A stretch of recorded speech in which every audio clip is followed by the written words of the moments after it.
Thanks, Bante, for coming after a long time. Okay. Yes. There are a few questions, Bante. Can we start? Yes, go ahead. Okay, Bante. Bante, when one understands Sammāditthi, it means one can be Sotapanna. How it can be happen only the basis of Sammāditthi? There are two levels of Sammāditthi, and the mundane or lokiya level of Sammāditthi is in many ways similar to faith. It means the acceptance of certain principles, certain underlying ideas about life, about what is good, what is bad, what is best. And these provide the conceptual framework on which to follow the path of the Buddha. That level of Sammāditthi is essential for liberation, but it is not enough in itself. The Lokuttara level of Sammāditthi is the clear experiential understanding, penetration of the Four Noble Truths. So our path of practice begins with Sammāditthi on the worldly or the mundane level, and culminates in Sammāditthi on the Lokuttara level, which signals the attainment of one of the four levels of enlightenment.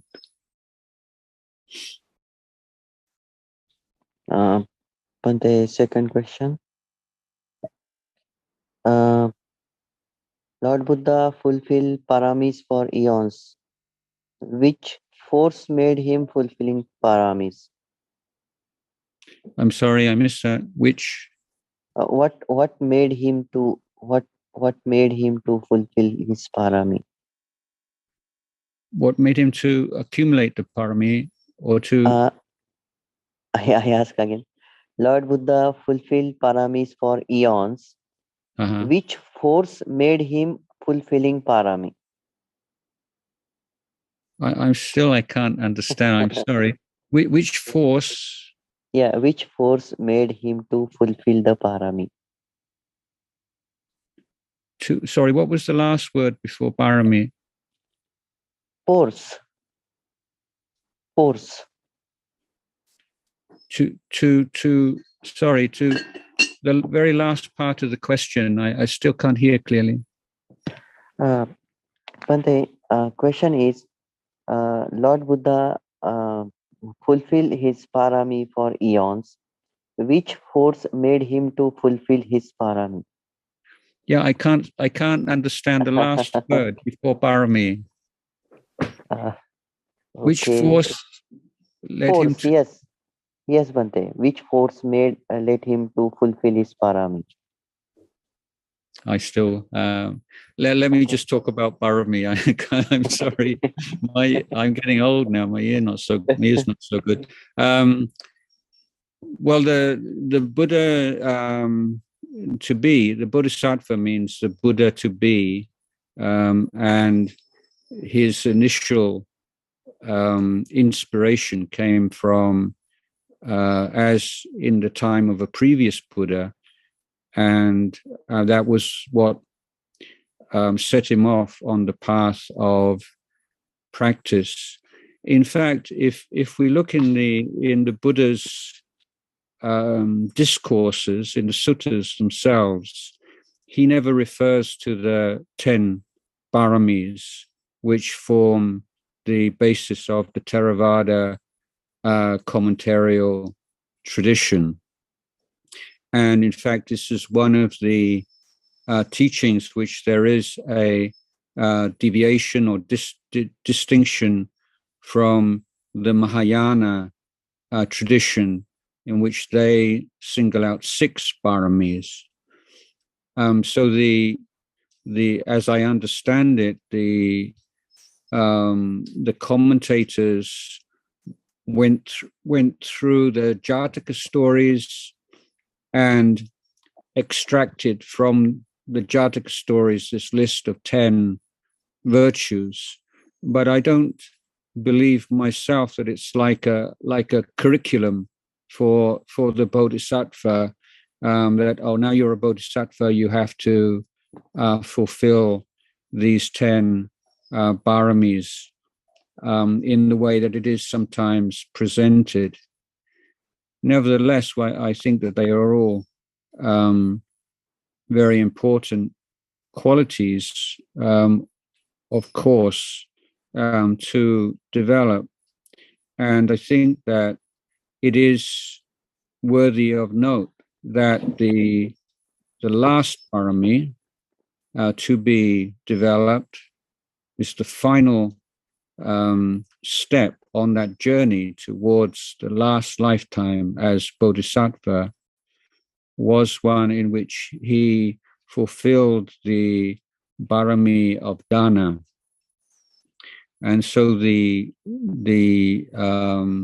abandonment, I think, would probably be reasonable case of his children, rather than being an indication that Buddhism has a low opinion of family and family obligations, is on the contrary a point that is considered, of all the practices over many eons, the final and most difficult thing for the Bodhisattva to accomplish was letting go of this strong ties of love to his children.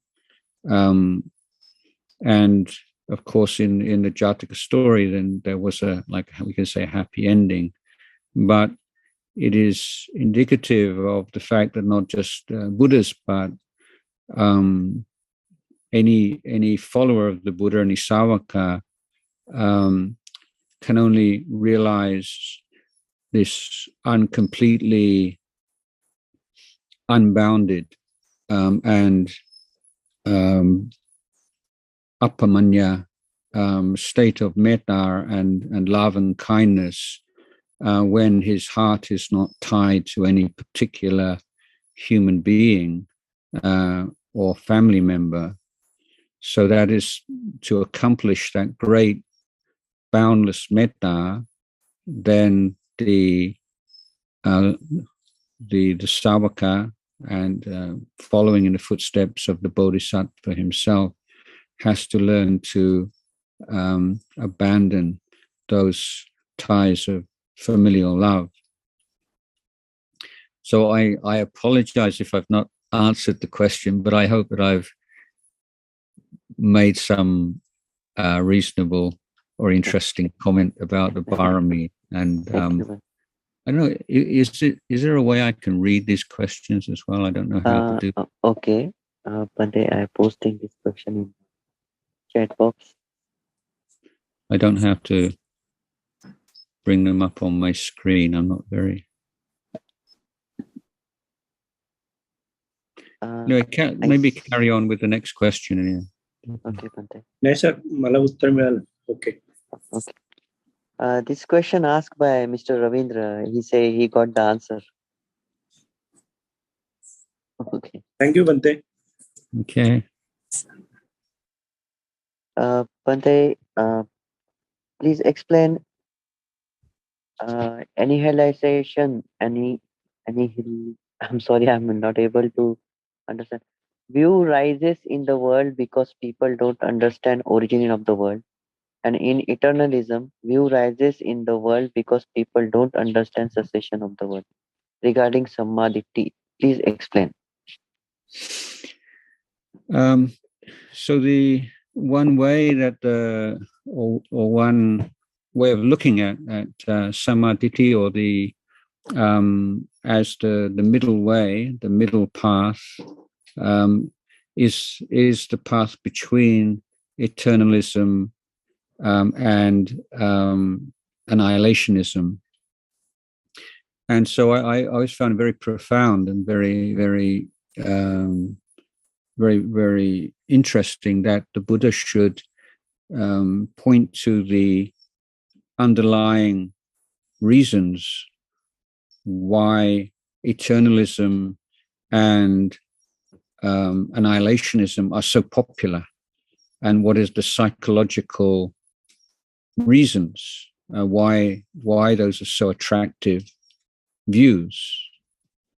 And given that the Buddha's teaching is based upon the principle that liberation, true peace, true happiness comes through understanding, then he points out that the annihilationist, the eternalist view is based upon a lack of observation of cessation. So if we're in our practice, in our meditation, in our daily life, if we are observing the five khandhas, observing the body and the mind, then we are observing arising and passing away. And the more we observe passing away of every single phenomena of which we are conscious in our lives, then the idea of an eternal state which does not pass away becomes to seem unlikely, unbelievable, impossible even. And similarly with annihilationism, that is based upon the lack of observation of the arising of phenomena. So, I really explained them back to front. So if we say arising comes first, through lack of observation, how things arise through causes and conditions, lack of awareness of that can condition a belief that death, physical death, is the end of everything. And with the repeated observation of arising, annihilationism seems less and less likely and convincing and impossible. Seeing passing away similarly undermines and eventually destroys the belief in eternalism. So these two ideas, that after you die, you go to eternal heaven or eternal hell, or the idea that after you die, there's nothing, the Buddha is not arguing with these as philosophical positions, but I think a quite revolutionary approach. He's saying that these ideas derive their power from lack of observation of the body and mind, and that they lose their power and eventually disappear through profound understanding and penetration of the three characteristics.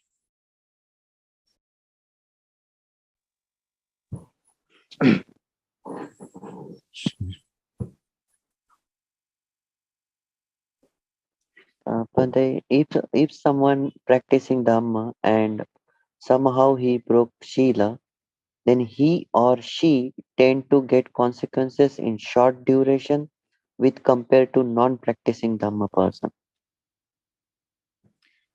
Yeah, that's an interesting point. I think I agree. Actually, it's somehow I don't have any scriptural backing for this, but from my own observation, it seems that Dhamma practice seems to speed up the results of Kamma. I think it's clearer with bad Kamma and breaking precepts. but I wouldn't be confident enough to lay this down as a kind of a rule of Dhamma. But just from my own experience over years, with many monks and nuns and observation, I would say I'm broadly in agreement with that. Yes, I can't explain why. I remember when I first started to practice, so I was in Bodh Gaya in 1976, and that was when I first met people doing the Tibetan purification practices. There were a number of Westerners there doing the 100,000 prostrations, and speaking with, I still remember this, speaking with one or two of them. They would say that almost everyone got sick doing them, and that their teacher had explained that this is what happens through these purification practices, that you speed up the karmic result of impurities in the past. So that was an idea, belief, if you like, from Tibetan tradition. But as I say, I'm broadly in agreement with it. Bhante, do you encourage meditator to involve in academic activities which are highly critical and activate the mind? What is your suggestion? Well, it would depend on the on the person, really, and their role, and if they are, if their livelihood is dependent upon using their brain, and I recommend people to develop an interest and curiosity and wish to be good at what they do. And if they're academics, to be good academics, and that means to be reading a lot, and so that's not a very peaceful activity sometimes. That's part of the Kamma of academic livelihood. As regards Dhamma practitioners generally, then I would point you to the threefold structure of pariyatti, patibatti, and pativeta. And here I would explain pariyatti to mean that study of the teachings which provides the firm foundation for patibatti and then eventually pativeta, or liberation. So I think that without any study at all, then one can easily get lost, get caught up in one's own views and opinions, and that's dangerous. So there needs to be certain amount of time spent on studying the Buddhist teachings, and this does not have to undermine or be in any way harmful to meditation practice if reading is taken on as a Dhamma practice, and one reads with discipline, not just as an escape from meditation. Read a book instead and get inspired quickly, but to supplement one's understanding and to make sure that you have right view. There are so many different approaches and views out there these days that it's good to have some good theoretical basis for one's own understanding. But I'm not in favor of study for its own sake or as an intellectual pastime, which study can easily become. And I think I'm I may say that sometimes I feel Abhidhamma scholars get caught up in that. It's just so profound and so absorbing that it's easy to forget that all studies should be within the context of the Eightfold Path, or in the idiom I used just a few moments ago, of pariyati pativeta. So you should always have the end in mind. Why study this? What's the purpose? So I think study provides information, and it provides encouragement or inspiration. So those are the things you want. You want knowledge, basis of right view, and something which is encouraging, inspiring, uplifting at certain times. But I think it's also clear that some people can read books and their minds become focused and gives rise to joy and piti in the Dhamma and contributes very effectively towards their overall practice. Whereas other people read and their mind become full of agitation or full of doubts, and they're just not able to benefit in the same way from study.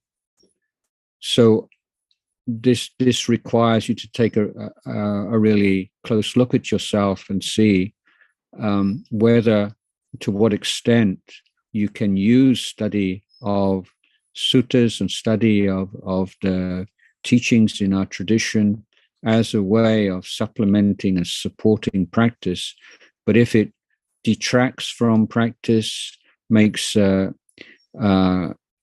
and takes away your interest and your commitment to meditation, and you find you're studying instead of meditating, then that would not be the middle way.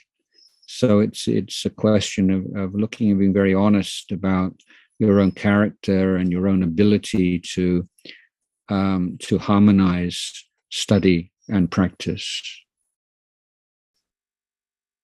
Why it is difficult to keep distracting thoughts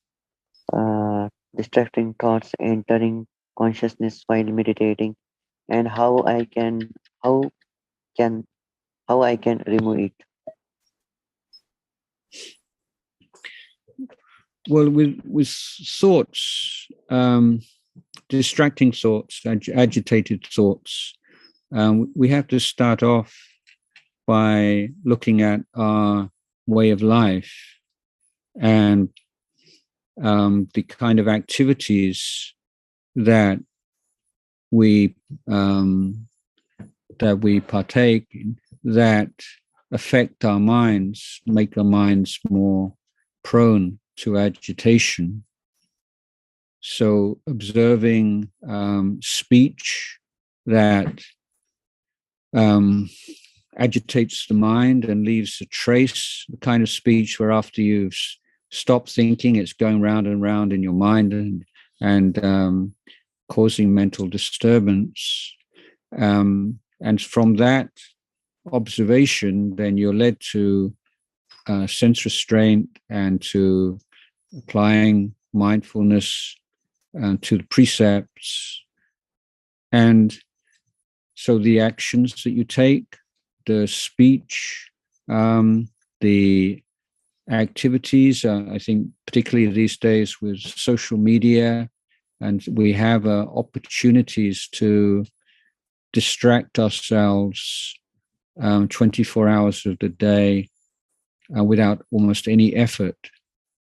And the things that distract us, that appear on our screens, they are designed to distract. They're designed to enchant us and absorb our interest.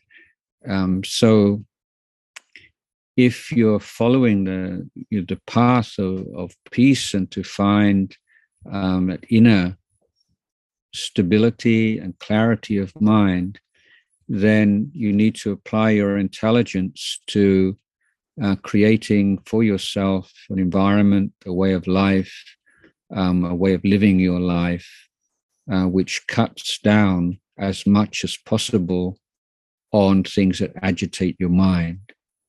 So it's not just a matter of finding like a really effective, very powerful meditation technique to deal with agitated thoughts, because you're not dealing with the root cause of them, which, as I say, is a lot to do with the way that you generally live your life. And if you're not being mindful and you're allowing the mind to wander here and wander there throughout the day, it's unrealistic. It's not fair to expect your mind just to change in midstream and just suddenly let go of thoughts and not have that agitation. So the agitation of mind that you experience in meditation is the result of Kamma that you're creating during the day.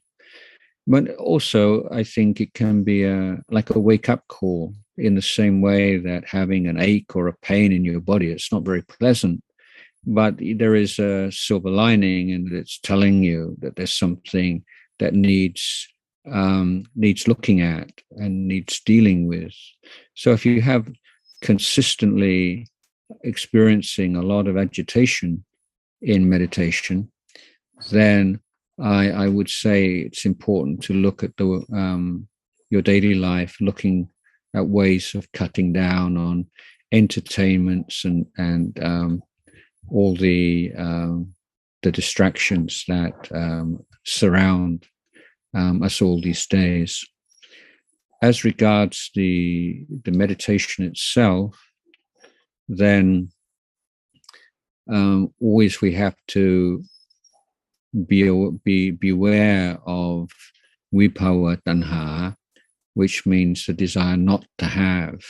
So if you want to have a mind which is completely calm and nothing in your mind at all, then agitation is very frustrating, and getting frustrated with agitation and getting discouraged by it and averse to it, these all increase the problem. And so to the very beginning, just to let go of all this negative reaction to agitated thought. So having a basic meditation object like the breath, then we just have to be very patient and confident that this will work out if we stick with it, and bringing the mind back to the object again and again, and developing a sense of appreciation, enjoyment of the meditation object, to the extent that you prefer to be with the breath or your meditation object than to be thinking of this and thinking of that. So creating a very positive relationship between the mind and the meditation object is an important, skillful means. Now, in a case where there's just like a storm of thinking of this and that coming into the mind, the technique that I would recommend is not to fight with that thinking. And if bringing the mind back to the object again and again is not working, then to use the technique of simply being mindful of the thinking.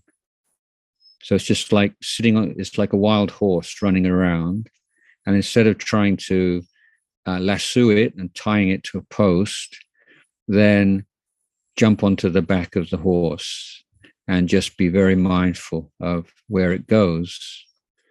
And you can try this, but I find myself have found and taught people to do this, is actually surprisingly effective. That people who've never done it will think, well, so you just allow your mind just to go here and go there like a crazy thing, and you're just along for the ride. But no, it's not like that, because once you're on the back of the horse, or you're there with this non-judgmental awareness, the mind just slows down and stops by itself. So thinking and agitation, two elements, two aspects to it. One is like imagery in the mind, and one is like words in the mind. And so in the case that it is essentially words in the mind, then one technique, this is a supplementary technique, is just to grab onto the last word. As you become aware of a sentence, then take the last word or the last couple of words and then consciously repeat them again and again and again and again until the mind becomes bored with it, and it just puts it down without any effort required. It's just boring. And then if it happens again, there's another thought. So let's say another thought comes into the mind, into the mind, into the mind, into the mind, into the mind, into the mind, into the mind, and then it'll let go. And then it'll let go, let go, go, let go, let go, let go. So whatever thought comes into the mind, the moment you're aware of it, this is something you can do, is just consciously repeat the last word or couple of words in the sentence. In the case of imagery, then you can use, so I come from a generation where we had televisions when I was a kid, and you turn off the television and it would just sort of go like this, and then there'd be a little light in the middle of the screen, and then the light would disappear.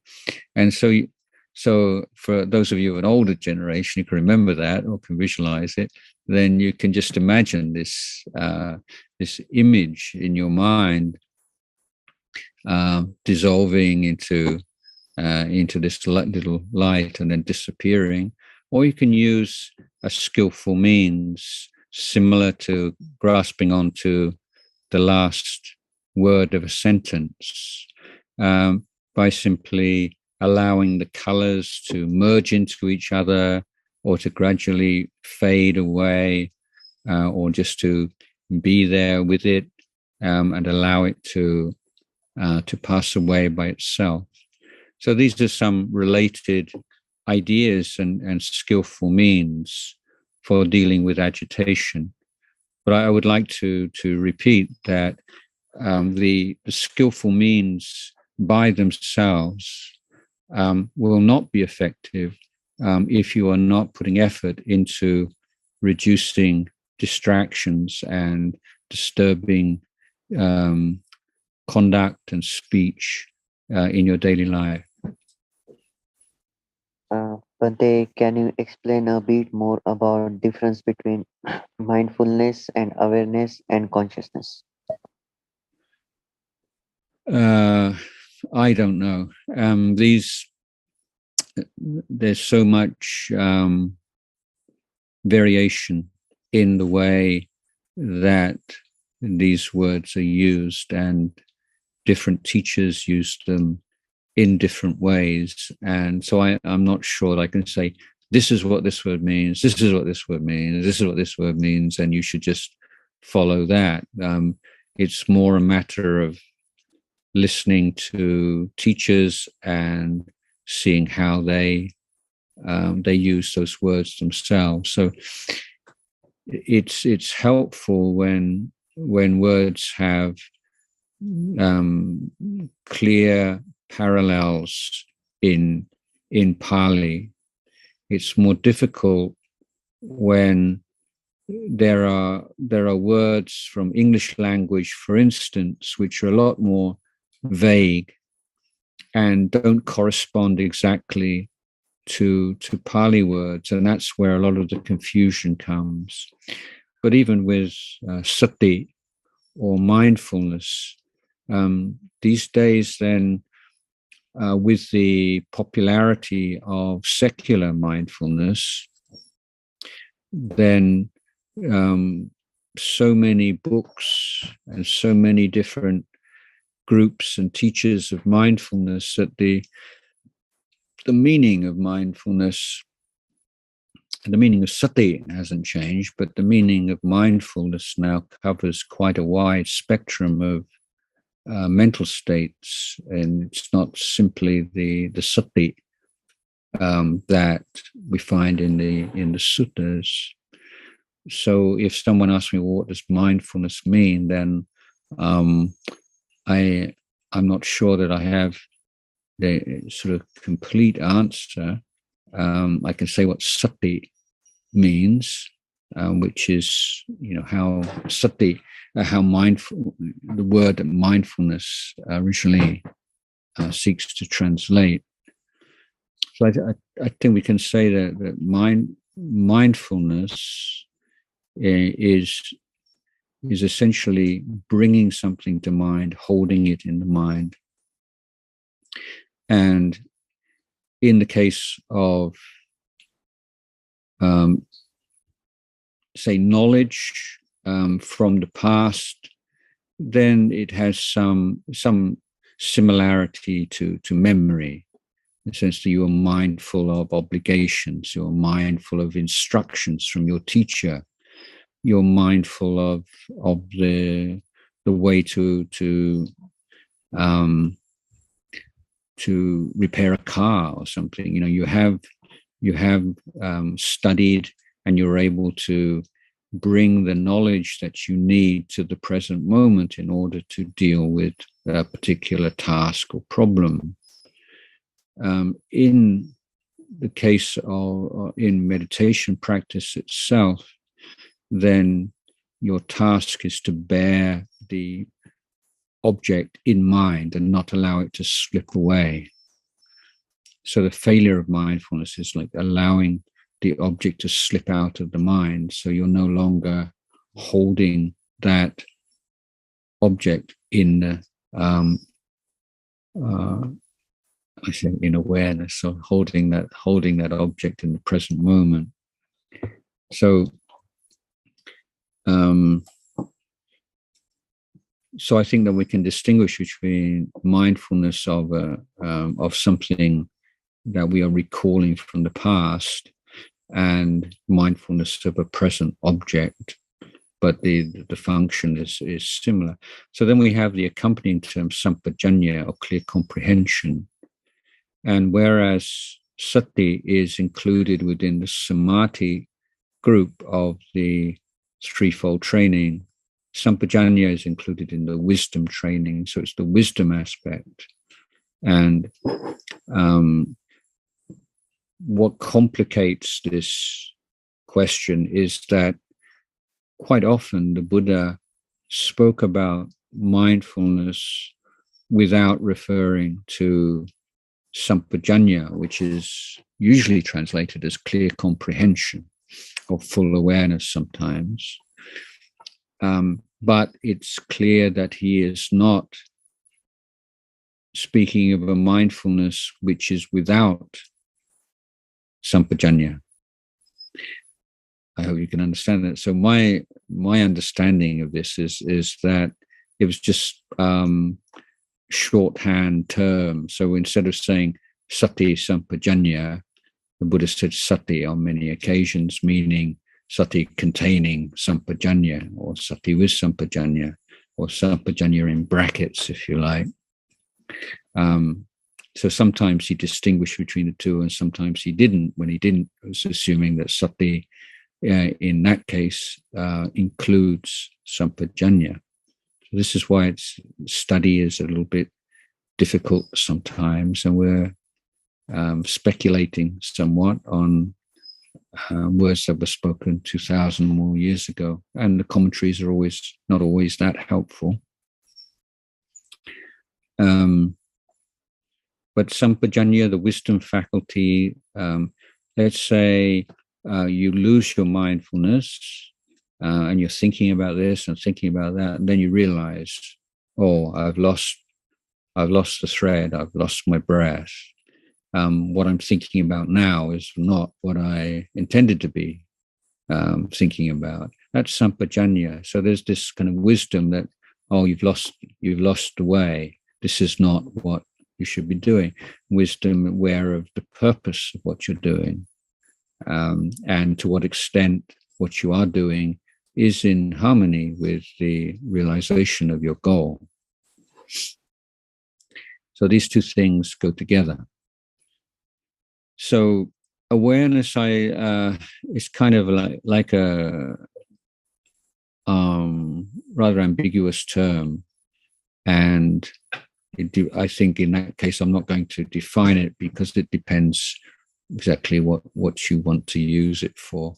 Consciousness is a translation of vijnana, so we have the consciousness arising at the eye, ear, nose, tongue, body, mind. So it's that simple quality of knowing in its most basic kind of sense.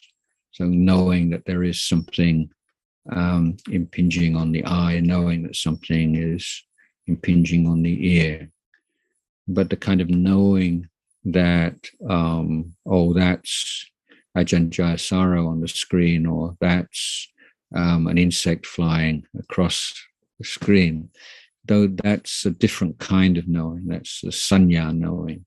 So vijnana is the kind of knowing or consciousness, which is a sort of the actually basic awareness of the presence of an object.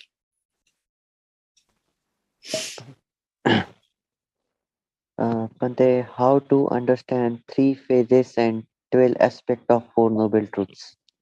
Sorry, I missed that. How to understand? How to understand 3 phases and 12 aspects of Four Noble Truths? What was the first one? The 3 phases. 3 phases. Oh, okay. 3 phases and 12 aspects.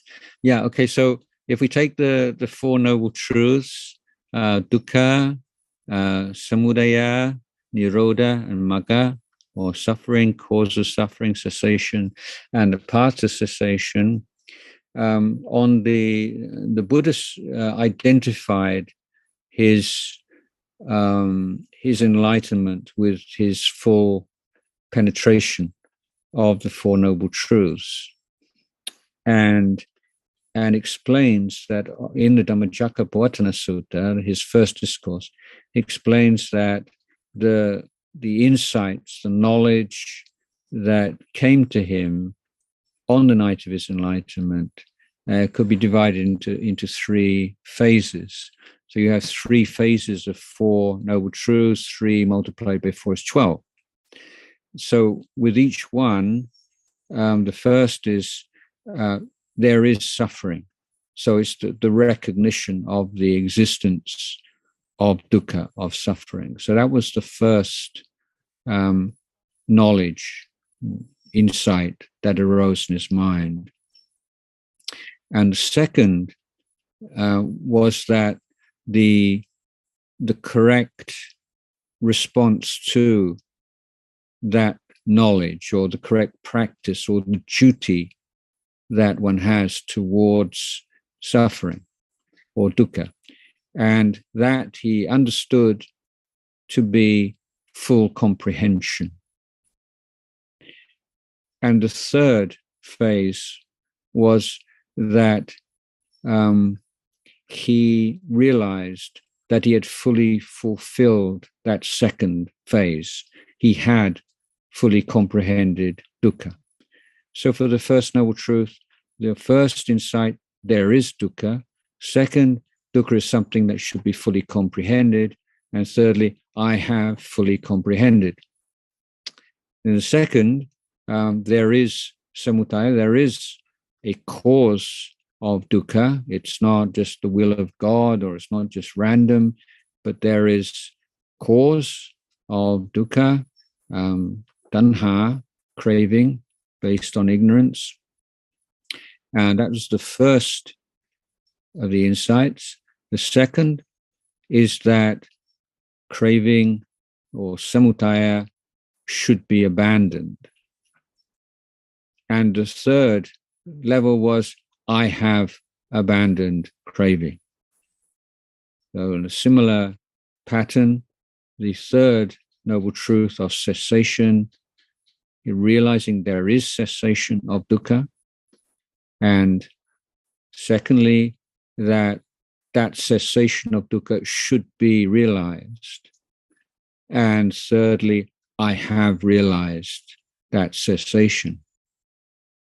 The fourth, he realized that there is a path to that cessation, the Eightfold Path, and that path, second insight, that path should be followed. And thirdly, or developed, I think is the word, and lastly, I have developed that path. So four noble truths, just the insight into the existence of the Four Noble Truths. The second round of insights is the correct way to practice or to deal with them, to relate to them. And the last round, the recognition that the Buddha has completed his practice regarding the Four Noble Truths. So Four Noble Truths with three rounds of insight makes 12 altogether, 12 phases, or I can't remember the word.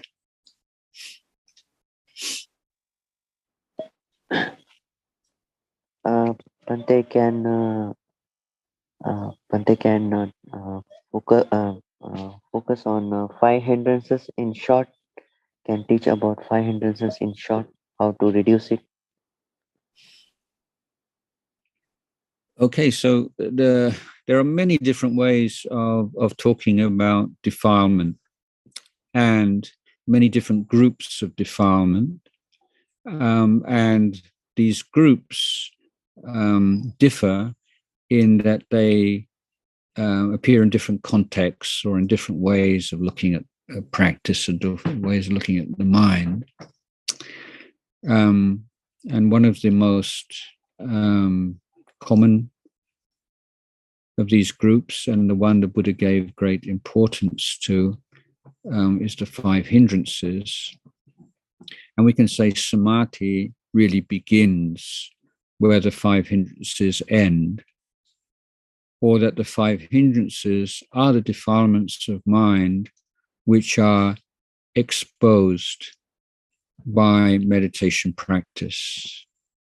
They are hindrances both to the peace of mind and quality of mind, and also to wisdom. So there can be no real progress in Dhamma unless we can learn how to abandon these defilements. The first of these defilements is the attachment to the desire for the things that we like, basically. So the word Kamma, in K, long A, M-A, Kamma, sensuality, is sometimes taken to refer too much to the really coarser aspects of sensuality, particularly sexual feelings. But in fact, it's much wider than that. And I prefer to talk about Kamma as anything that you like to think about, anything that when you get stressed out, when you get upset about anything, when you're bored, when you're depressed, you like to think about that thing and it makes you feel good. So it might be about some pleasant experience in the past, or might be about food, or it might be music, or it might be some entertainment of some kind or another, but it might be or sport, or it might be something to do with the world and politics and anything basically that you find interesting that you like to think about. And when the mind becomes bored with the meditation object or is unable to sustain its focus on the meditation object, it will often tend to look for some kind of small enjoyment and entertainment with a memory or imagination of some kind. So this goes, as I say, the whole spectrum from the coarsest kinds of sexual fantasies all the way to quite noble matters, but the underlying mental stages of one of interest in the pleasure of thinking about something. The second is sort of mirror opposite, where the mind indulges in thinking about people, things that we don't like. It can be recalling people's actions and speech that have hurt us that we don't like, or it could be aversion to the people around us, the situation. The mind can latch onto almost anything and feel angry about it if it wants, and irritated, and why is it like this? Shouldn't be like this, and the thing is, there's a kind of for some people, there's a kind of perverse enjoyment in being really negative about something, getting caught up and thinking all the bad things about somebody or something. And it's a way of escaping from the present moment and distracting oneself from the meditation object. So it's not necessarily the really vicious and vyapada, the Pali word, can suggest quite strong negative emotion, but it's any kind of negativity and indulging in it, and it can be quite mild and on quite innocuous subjects. The third hindrance is covers areas of stiffness of mind and laziness of body, sloth and torpor. So somebody just see your whole body is, it can't be bothered, you feel you just want to go and lay down. Or the mind is very kind of stiff and won't go to the meditation object. There's a simile given by one of the great Tibetan teachers of trying to spread butter out of the fridge, would it be like out of a Tibetan cave maybe, onto bread. So you have something that's like really, really hard and trying to spread it on something.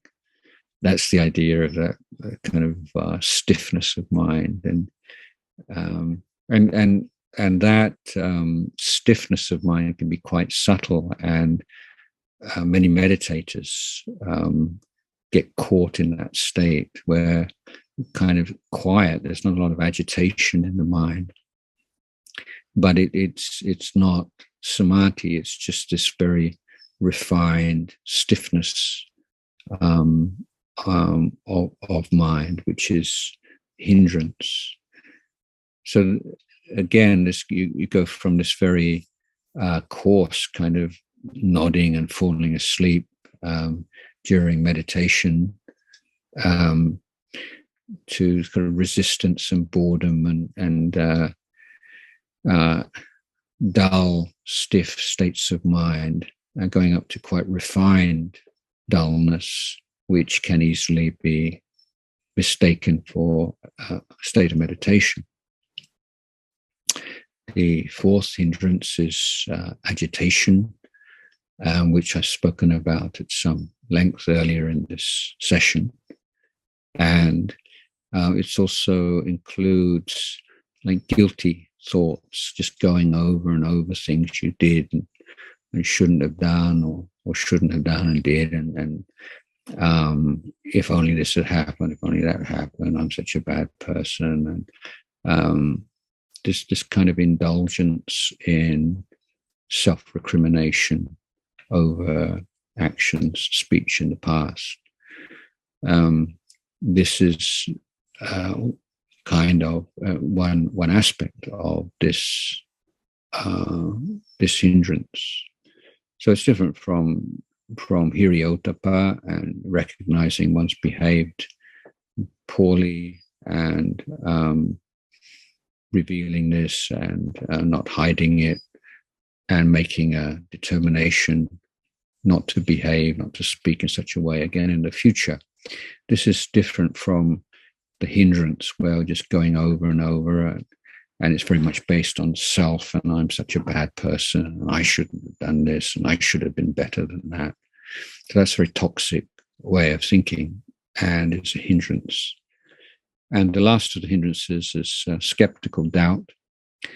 Now, it's important to recognize that not all doubt is criticized by the Buddha or considered to be a hindrance.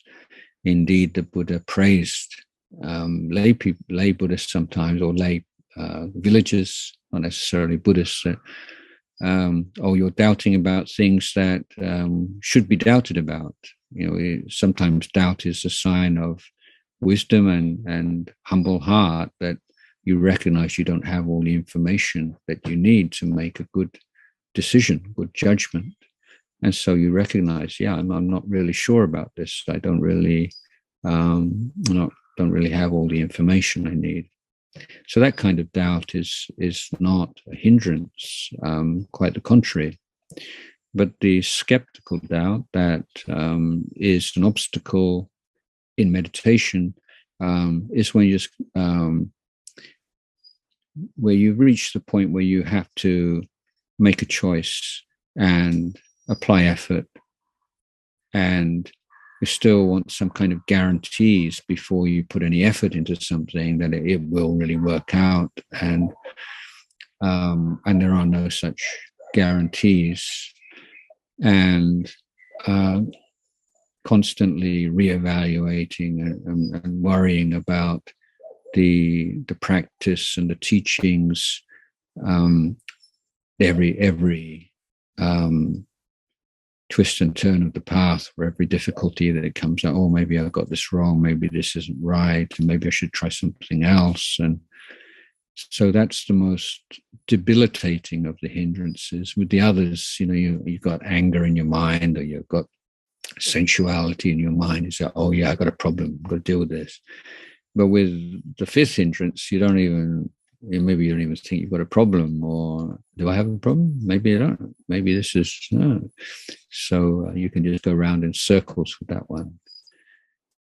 So those are the five hindrances, and the Buddha encouraged us to study them and learn from them. And so they're teachers in some ways, because they're showing how the unenlightened mind works and what triggers these hindrances. What feeds them, what reduces their power, what eliminates them. This is really important work that we can do to understand these hindrances. The Buddha says that, there are a number of similes for the hindrances, and some of these you'll be familiar with. The one with imagining the mind is like a bowl of water. And the first simile is like put all these different colors in the water. With all different colors, the transparency of the water disappears, and you cannot see through the water to whatever's below it. So that's a simile for the first. The second is if you've got boiling the water, so it's agitated, and again, we can't see through the water, so there's no wisdom there, and there's no peace to the water because the water's bubbling up with anger. With the third hindrance, it's as if there's some mossy green algae or overgrowth covering over the pond, covering over the water, so you can't see the water itself, and certainly can't see through the water. Fourth is like there are the agitation. It's like there are waves in the water, and the fifth is like the water is concealed in darkness, and you can't see the way ahead. So you can't see the water at all. Excuse me. So I won't go into all the similes for the five hindrances, but again, there's important that the way that you're living your life, keeping precepts, being mindful, being restraining the senses, living with contentment, kindness and generosity to those around you, living your life in a dhammic way, and one which is in harmony with the principles of Dhamma. This is reducing the food or the ground for the hindrances. In practice, just being very patient, developing chanda and enthusiasm for the practice, faith that the practice really works, learning from experience, and just applying oneself with patience and consistency and good humor. Don't get on your own case. Don't be too critical when you get caught up and distracted by hindrances and defilements. They say, okay, it's like teaching a child. Well, it's the way kids are. Made a mistake. Stop. Start again.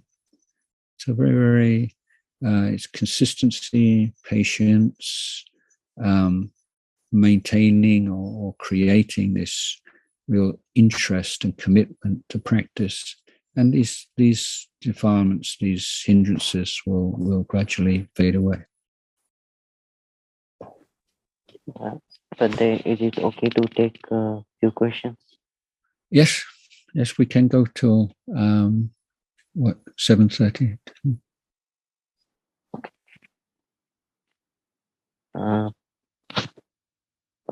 Bhante, how can one encourage oneself to meditate and to enjoy meditation? Well, first of all, meditation has to be seen not as a kind of a special activity and something separate from the rest of your life, and it has to be integrated into your whole way of living your life, as I've mentioned on a number of occasions. I would say that it's important to keep coming back to the Four Noble Truths, and to reflect that dukkha arises dependent on defilement. Dukkha ceases with the cessation of defilement. So, and the cessation of defilement comes about through practice of the Eightfold Path, or development of Sila, Samadhi, Panya. Now, if that's the case, then as long as there's defilement in our minds, we'll never know liberation from dukkha. Unless we develop the Eightfold Path, we'll never know true happiness. So if we accept that observation, that teaching, then it means we have very important tasks to see to in our life. One is, how can we prevent as yet unarisen defilement from arising in our mind? Secondly, how do we deal with the defilements that are already arisen? How can we introduce into the mind the virtues that have not yet appeared in the mind, and how can we take care of those virtues that have arisen and develop them until they reach maturity. Now, I would say that the practice of Buddhist meditation is the only activity ever devised and ever encouraged in the history of human race, which answers those four important challenges at the same time. So when you're meditating, putting your mind on your breath, for instance, your first challenge is, how can I sustain attention on my breath in such a way that hindrances won't arise? And then if hindrances do arise, how do I get rid of them? How do I introduce into the mind mindfulness, clear comprehension, patience, contentment, etc.? And in the cases where they have already arisen, then how can I develop them to their highest level? So when you're meditating, this is exactly what you're doing, isn't it? You're applying mindfulness and patience and contentment and so on, and developing them. So in the beginning of meditation, you're working a lot more with those first two, with hindrances, and then as the meditation develops, you're moving more into the realm of the bojjhangas, or the 7 enlightenment factors. So I find this a very good reflection to say, well, why meditate? Well, why do anything? Basically, I mean, why live your life? What's the purpose of your life? If your goal is liberation, then meditation is the only or the most effective way of leading yourself onwards to that liberation which you aspire to. Without meditation, then it'll never happen. So keep coming back to the reasons, the ultimate reasons, and not just caught up in the daily meditation session, but reminding oneself of the big picture and the overall path that you're seeking to follow in life. The most motivating factor in any activity, whether it's worldly or spiritual, is progress. And the reason why people become unmotivated in meditation practice, I think, is because they set their sights too high and overlook the minor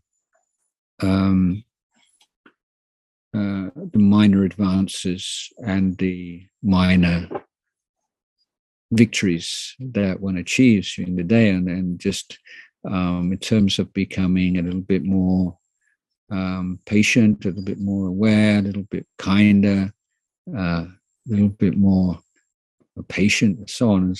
So looking at bringing your sight down and looking just at the general improvements in your ability to keep precepts and generosity and kindness and patience and integrity and these things, rather than looking at samadhi and enlightenment, that those things will come about in their own time.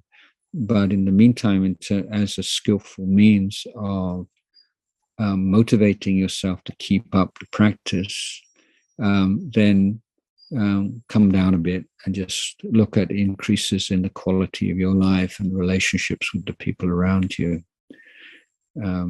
Having a group of friends is very helpful. You will have ups and downs, and sometimes when maybe your health is not so good, or you're very busy, you've got some kind of crisis in your working life or your daily life, then having good friends and being able to share with them and to encourage each other is also contributes a lot to keep going in meditation, and don't be too result oriented in the short term, because that's a sure way to disappointment for most people. You might be one of the lucky ones, but with a lot of Pārami, but basically there's going to be a lot of ups and downs, and it's going to be snakes and ladders rather than a stairway to heaven. And so you have to be very, very patient and consistent in your efforts. Bhante, how can one overcome fear? Overcome Fear. fear? Yes. Fear, okay. Well, fear is the default for an unenlightened being, basically, because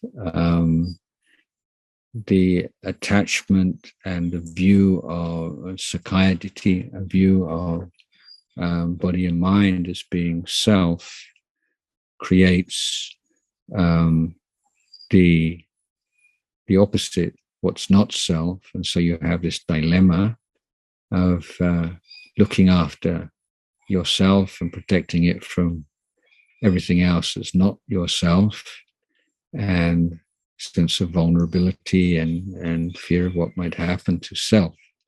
So at one level or another, there is going to be a certain amount of fear, and certainly fear of death is repressed and tends to be manifest in other areas of life. A lot of time when people talk about fear, I think talking about anxiety, fear of losing face, fear of separation from from the loved, fear of having to suffer in the future, and these are actually more like anxious thoughts about the future. Fear itself is, I would restrict to things like sort of fear of ghosts, fear of an immediate, imminent danger. So the heart's racing and the adrenaline's flowing, and I think the other kinds of fear are more to do with worry and anxiety and thinking.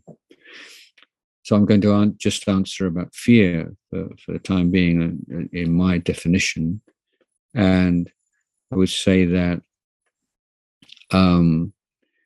with strong emotions like fear, there is both a mental and a physical component or dimension, and that it's most effective to bring the attention to the physical sensations in the body from the head to the foot, to do a kind of a scan, somewhat in the style of Mr. Goenka, or to adapt as you feel fit, but adopting this interested, curious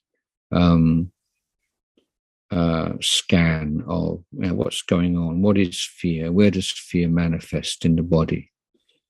Is there fear in the head, fear in the face, fear in the shoulders, fear in the chest, fear in the belly, fear in the back? Where is it? What's it feel like? What is this fear? So rather than being afraid of fear and reacting to the fear, and then grounding awareness, grounding the mind in the experience of the body in the present moment. And that will in itself stop the mind from running wildly after, oh, what was that? Is this, is it this, is it that? So I'm thinking in the case of sort of ghosts and things like that. If you try to be too rational about your fears and sort of argue with yourself, maybe you can stop the crazy thinking and emotion for a while, but if the adrenaline's already been flowing and the body is in an altered state through the fear, then the physical sensations will tend to trigger a whole new wave of fearful thoughts shortly after you brought the mind back to a certain sense of calm. So grounding awareness in the physical reality that we call fear is, I would say, the most effective way of dealing with it.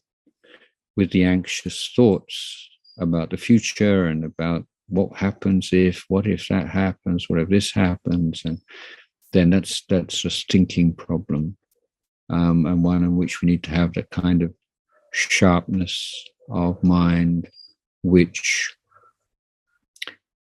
recognizes as the mind begins on this kind of train of thought, and can let it go right at the very beginning and not allowing it to follow along that path. Because the longer you leave it, then the more difficult it becomes. And things that only have a very slight chance of occurring. And the more you think about it, then the more real it becomes. You know, even the most outlandish kind of possibility starts to seem like it really could happen, simply because you think about it a lot. So anxiety is a matter of much sharp mindfulness and letting go of this toxic thinking right at the beginning before they gather too much momentum. Whereas fear, I'm advocating grounding awareness in the physical reality. Bhante, is it okay to take one more question? Yes, okay. Bhante, first of all, greetings, and I am so much grateful for you taking your time out to interact with us. Ajahn Chah's Remembrance Day was just a day before yesterday. So can you share some anecdotes?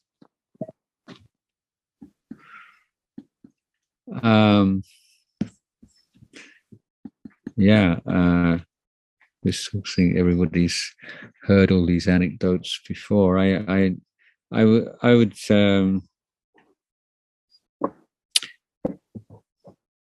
the one that had meaning for me personally when I was first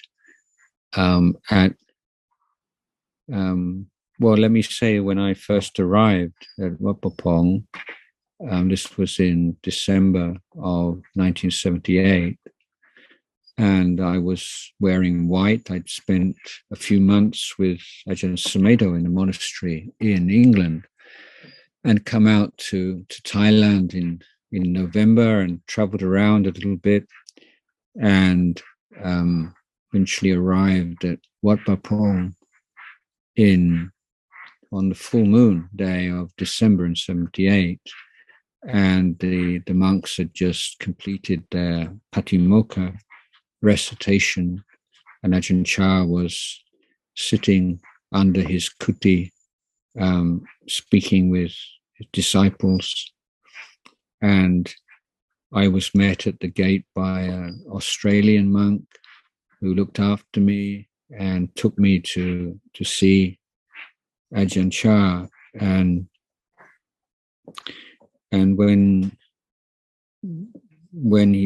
I saw him, then I immediately had this very emotional reaction. I said, "Oh, this is what it means to be an arahant. This is what an arahant is." Of course, I had no way of telling who's an arahant, who's not an arahant, and no special knowledge of any kind. But the faith arose very strongly in my mind, and And then after the monk, he introduced me and told me that I come from England, that I'd been a student of Ajahn Sumedho. Lumpur Chah, he was drinking from a cup of herbal honey flavored herbal tea, and he called me over to him, and I crawled in front of all the people there over, and he gave me this his cup of tea to drink. So maybe I looked kind of pretty worn out or something, but that was compare it with worldly, and it's like I fell in love with him at that moment, and it was the faith and this sort of sense of personal connection, and I think that kind of faith is what stood me in good stead throughout the next months and years, when there are some very difficult times, and it's not easy being a monk in a forest monastery in those days. Hard life, and physically hard life as well. But it was not so much my knowledge of the teachings, and I had studied quite a lot before I arrived at the monastery, but just this absolute confidence that there is such a thing as Nibbana. There are people in this day and age who are realizing Nibbana, the path is open, and all it remains is to follow the path which has been illuminated by monks like my teacher. So looking back on those early days, it wasn't that there was such a great number of very profound teachings, and of course for the first year or so I couldn't understand Thai very well also, but it was his example, and with a teacher like that, there's no question about trying to be mindful. You just feel you have to be mindful. You cannot be unmindful in his presence, and you feel it's like a mirror. Every small fault in yourself becomes painfully obvious, and so you just feel uplifted being around someone like that, and just seeing how important and how necessary it is to follow this path of practice. Okay. Sadhu, Bhante. Thank you. Ravindra sir. Yes, sir. Conclude Kasparad. I think maybe enough for tonight, and we may have. Yes. Yes, Bhante. Blessings, Bhante. You're welcome.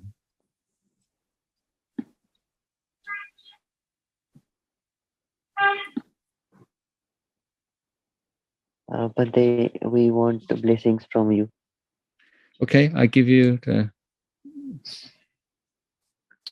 Yatha varivaha pura paripurenti sagarang hevami vaito thinang petanang upakapati ichitang batitang tumhang kipamiwa samicyato sapphe purentu sankapa janto panaraso yatha manichotiraso yatha sappitiyo vivachanto Sabharokho vinasato mate mawatwantarayo sukhi tikhayuko bhava abhivatana silisa nityang vatapachahino Chataro dhamma vatantiyayu vano sukhang phalang.